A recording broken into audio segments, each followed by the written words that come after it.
بسم اللہ الرحمن الرحیم۔ السلام علیکم۔ اربوں خربوں درود و سلام حضرت محمد صلی اللہ علیہ وآلہ وسلم پر، ان کی اولاد پر اور آل پر اللہ تعالی مغفرت فرمائے، آپ کی، میری اور تمام مسلمانوں کی، آمین۔ دوستو، آج کی اس ویڈیو میں ہم حضرت جنید بغدادی رحمت اللہ علیہ کا واقعہ بیان کریں گے کہ انہوں نے جنید پہلوان سے جنید بغدادی تک کا سفر کیسے طے کیا۔ دوستو، واقعہ کچھ اس طرح ہے کہ ایک زمانے میں بغداد میں ایک جنید نامی پہلوان رہا کرتا تھا۔ پورے بغداد میں اس پہلوان کے مقابلے کا کوئی نہ تھا۔ بڑے سے بڑا پہلوان بھی اس کے سامنے زیر تھا۔ کیا مجال کہ کوئی اس کے سامنے نظر ملا سکے۔ یہی وجہ تھی کہ شاہی دربار میں اس کو بڑی عزت کی نگاہ سے دیکھا جاتا تھا۔ ان کو شاہی پہلوان کا خطاب ملا ہوا تھا۔ بادشاہ کی نظر میں اس کا خاص مقام تھا۔ ایک دن جنید پہلوان بادشاہ کے دربار میں اراکین سلطنت کے ہمراہ بیٹھا ہوا تھا کہ شاہی محل کے صدر دروازے پر کسی نے دستک دی۔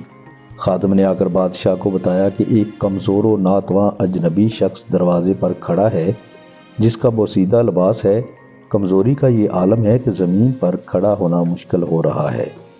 اس نے یہ پیغام بھیجا ہے کہ جنید کو میرا پیغام پہنچا دو کہ کشتی میں میرا چیلنج قبول کرے۔ بادشاہ نے اسے دربار میں پیش کرنے کا حکم دیا۔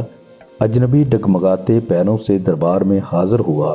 وزیر نے اس اجنبی سے استفسار کیا، تم کیا چاہتے ہو؟ اجنبی نے جواب دیا، میں جنید پہلوان سے کشتی لڑنا چاہتا ہوں۔ وزیر نے کہا، چھوٹا منہ بڑی بات نہ کرو۔ کیا تمہیں معلوم نہیں کہ جنید کا نام سن کر بڑے بڑے پہلوانوں کو پسینہ آ جاتا ہے؟ پورے شہر میں اس کے مقابلے کا کوئی نہیں، اور تم جیسے کمزور شخص کا جنید سے کشتی لڑنا تمہاری ہلاکت کا سبب بھی ہو سکتا ہے۔ اجنبی نے کہا کہ جنید پہلوان کی شہرت ہی مجھے کھینچ کر لائی ہے، اور میں آپ کو یہ ثابت کر کے دکھاؤں گا کہ جنید کو شکست دینا ممکن ہے۔ میں اپنا انجام جانتا ہوں۔ آپ اس بحث میں نہ پڑیں، بلکہ میرے چیلنج کو قبول کیا جائے۔ یہ تو آنے والا وقت بتائے گا کہ شکست کس کا مقدر ہوتی ہے۔ جنید پہلوان بڑی حیرت سے آنے والے اجنبی کی باتیں سن رہا تھا۔ بادشاہ نے کہا، اگر سمجھانے کے باوجود یہ باضد ہے تو اپنے انجام کا یہ خود ذمہ دار ہے، لہذا اس کا چیلنج قبول کر لیا جائے۔ بادشاہ کا حکم ہوا، اور کچھ ہی دیر کے بعد کشتی کی تاریخ اور مقام کا اعلان کر دیا گیا۔ پورے بغداد میں اس چیلنج کا تہلکہ مچ گیا۔ ہر شخص کی یہ خواہش تھی کہ اس مقابلے کو دیکھے۔ تاریخ جوں جوں قریب آتی گئی، لوگوں کا اشتیاق بڑھتا گیا۔ ان کا اشتیاق اس وجہ سے تھا کہ آج تک انہوں نے تنکے اور پہاڑ کا مقابلہ نہیں دیکھا تھا۔ دور دراز ملکوں سے بھی سیاح یہ مقابلہ دیکھنے کے لیے آنے لگے۔ جنید کے لیے یہ مقابلہ بہت پر اسرار تھا، اور اس پر ایک انجانی سی ہیبت طاری ہونے لگی۔ انسانوں کا ٹھاٹھے مارتا سمندر شہر بغداد میں امڈ آیا تھا۔ جنید پہلوان کی ملک گیر شہرت کسی تعارف کی محتاج نہ تھی۔ اپنے وقت کا مانا ہوا پہلوان آج ایک کمزور اور ناتواں انسان سے مقابلے کے لیے میدان میں اتر رہا تھا۔ اکھاڑے کے اطراف لاکھوں انسانوں کا ہجوم موجود تھا۔ بادشاہ وقت اراکین سلطنت کے ہمراہ اپنی کرسیوں پر برجمان ہو چکے تھے۔ جنید پہلوان بھی بادشاہ کے ہمراہ آ گیا تھا۔ سب لوگوں کی نگاہیں اس پر اسرار شخص کی منتظر تھی، جس نے جنید جیسے نامور پہلوان کو چیلنج دے کر پوری سلطنت میں تہلکہ مچا دیا تھا۔ مجمع کو یقین نہیں آ رہا تھا کہ اجنبی مقابلے کے لیے آئے گا، تاہم لوگ شدت سے اس کا انتظار کرنے لگے۔ جنید پہلوان میدان میں اتر چکا تھا۔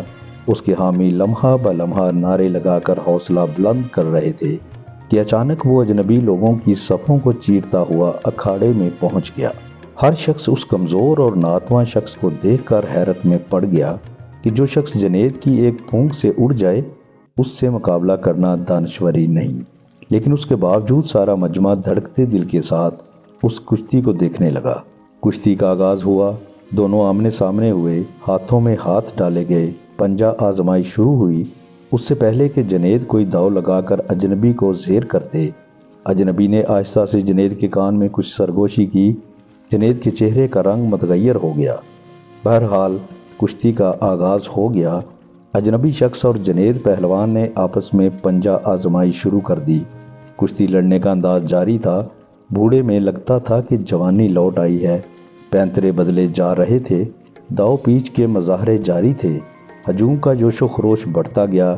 جنید داؤ کے جوہر دکھاتا تو مجمع نعروں سے گونج اٹھتا۔ دونوں باہم گتھم گتھا ہو گئے۔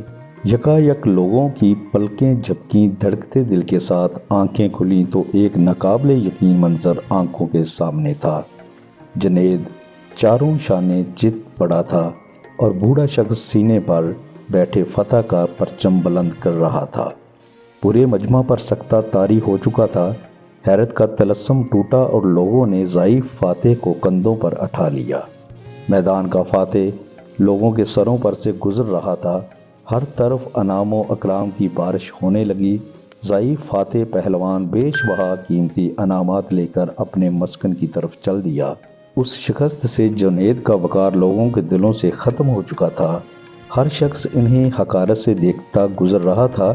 زندگی بھر لوگوں کے دلوں پر سکہ جمانے والا آج انہی لوگوں کے طعنے سن رہا تھا۔ ضعیف پہلوان کو شاہی دربار سے مکمل انعام و اکرام ادا کر دیا گیا، تاہم بادشاہ وقت کو جنید کی بوڑھے سے شکست ہضم نہیں ہو رہی تھی۔ شاہ وقت نے جنید پہلوان کو بلا بھیجا اور شکست کے بارے استفسار کیا۔ جنید، تم نے ہمیں شرمندہ کر دیا، اپنے شاہی وقار اور عظمت کو پاش پاش کر دیا ہے۔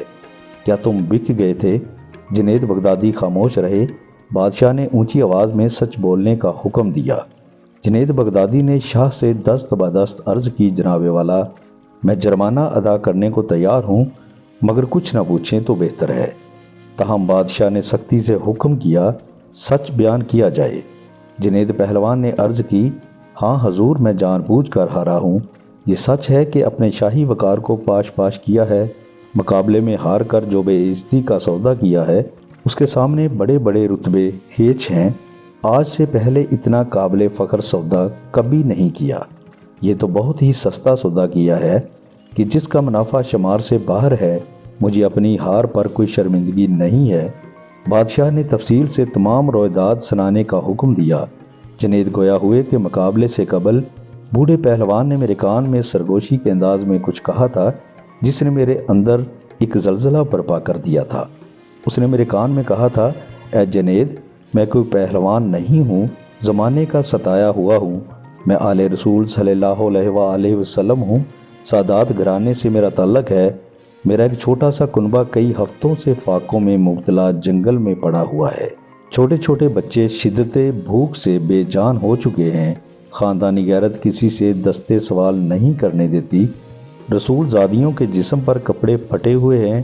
بڑی مشکل سے یہاں تک پہنچا ہوں۔ میں نے اس امید پر تمہیں کشتی کا چیلنج دیا ہے کہ تمہیں حضور اکرم صلی اللہ علیہ وآلہ وسلم کے گھرانے سے عقیدت ہے۔ آج خاندان نبوت کی لاج رکھ لیجئے۔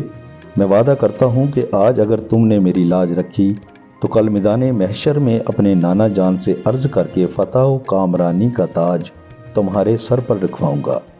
تمہاری ملک گیر شہرت اور اعزاز کی ایک قربانی خاندان نبوت کے سوکھے ہوئے چہروں کی شادابی کے لیے کافی ہوگی۔ تمہاری یہ قربانی کبھی بھی ضائع نہیں ہونے دی جائے گی۔ اجنبی شخص کے یہ چند جملے میرے جگر میں اتر گئے۔ میرا دل گھائل اور آنکھیں اشکبار ہو گئیں۔ سید زادے کی اس پیشکش کو فوراً قبول کر لیا اور اپنی عالمگیر شہرت، عزت و عظمت آل رسول صلی اللہ علیہ وآلہ وسلم پر قربان کرنے میں ایک لمحے کی تاخیر نہ کی۔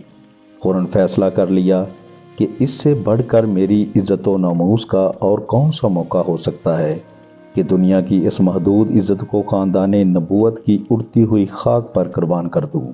اگر بنی ہاشم کے گھرانے کی مرجائی ہوئی کلیوں کی شادابی کے لیے میرے جسم کا خون کام آ سکتا ہے تو جسم کا ایک ایک قطرہ تمہاری خوشحالی کے لیے دینے کے لیے تیار ہوں۔ جنید اتنا کہہ کر خاموش ہو گئے۔ بادشاہ کو بھی چپ لگ گئی۔ ہاتھ کے اشارے سے جنید کو رخصت ہو جانے کا کہہ دیا۔ رات ہو چکی تھی، لوگ اپنے اپنے گھروں کو جا چکے تھے۔ عشاء کی نماز سے فارغ ہو کر جنید اپنے بستر پر لیٹ گئے۔ اس کے کانوں میں سید زادے کے وہ الفاظ بار بار گونجتے رہے، آج میں وعدہ کرتا ہوں کہ اگر تم نے میری لاج رکھی تو کل میدان محشر میں اپنے نانا جان سے عرض کر کے فتح و کامرانی کا تاج تمہارے سر پر رکھواؤں گا۔ جنید سوچتا رہا کہ واقعی ایسا ہوگا کیا مجھے یہ شرف حاصل ہوگا کہ حضور سرور کونین حضرت محمد صلی اللہ علیہ وآلہ وسلم کے ہاتھوں سے یہ تاج میں پہنوں؟ نہیں، میں گناہ گار اس قابل کہاں، لیکن خاندان نبوت کے شہزادے نے مجھ سے وعدہ کیا ہے، آل رسول کا وعدہ غلط نہیں ہو سکتا۔ یہ سوچتے سوچتے جنید نیند کی آغوش میں پہنچ چکا تھا۔ نیند میں پہنچتے ہی دنیا کے حجابات نگاہوں کے سامنے سے اٹھ چکے تھے۔ ایک حسین خواب نگاہوں کے سامنے تھا اور گنبد خضرا نگاہوں کے سامنے جلوہ گر ہوا، جس سے ہر سمت روشنی بکھرنے لگی۔ ایک نورانی ہستی جلوہ فرما ہوئی، جن کے حسن و جمال سے جنید کی آنکھیں خیرہ ہو گئیں۔ دل کیف و سرور میں ڈوب گیا۔ جنید سمجھ گئے یہ تو میرے آقا کریم ہیں جن کا میں کلمہ پڑھتا ہوں۔ فوراً قدموں سے لپٹ گئے۔ حضور اکرم صلی اللہ علیہ وآلہ وسلم نے فرمایا، اے جنید اٹھو، قیامت سے پہلے اپنی قسمت کی سرفرازی کا نظارہ کرو۔ نبی زادوں کے ناموس کے لیے شکست کی ذلتوں کا انعام قیامت تک قرض نہیں رکھا جائے گا۔ سر اٹھاؤ، تمہارے لیے فتح و کرامت کی دستار لے کر آیا ہوں۔ آج سے تمہیں عرفان و تقرب کے سب سے اونچے مقام پر فائز کیا جاتا ہے۔ تمہیں اولیاء کرام کی سروری کا اعزاز مبارک ہو۔ ان کلمات کے بعد حضور سرور کونین حضرت محمد صلی اللہ علیہ وآلہ وسلم نے جنید پہلوان کو سینے سے لگایا، اور اس موقع پر حضور اکرم صلی اللہ علیہ وآلہ وسلم نے حالت خواب میں جنید کو کیا کچھ عطا کیا، اس کا اندازہ لگانا مشکل ہے۔ اتنا اندازہ ضرور لگایا جا سکتا ہے کہ جب جنید نیند سے بیدار ہوئے تو ساری کائنات چمکتے ہوئے آئینے کی طرح ان کی نگاہ میں سما چکی تھی۔ ہر ایک کے دل جنید کے قدموں پر نثار ہو چکے تھے۔ بادشاہ وقت نے اپنا قیمتی تاج سر سے اتار کر ان کے قدموں میں رکھ دیا تھا۔ بغداد کا یہ پہلوان آج سید الطائفہ سیدنا حضرت جنید بغدادی رحمت اللہ علیہ کے نام سے سارے عالم میں مشہور ہو چکا تھا۔ ساری کائنات کے دل ان کے لیے جھک گئے تھے۔ سبحان اللہ۔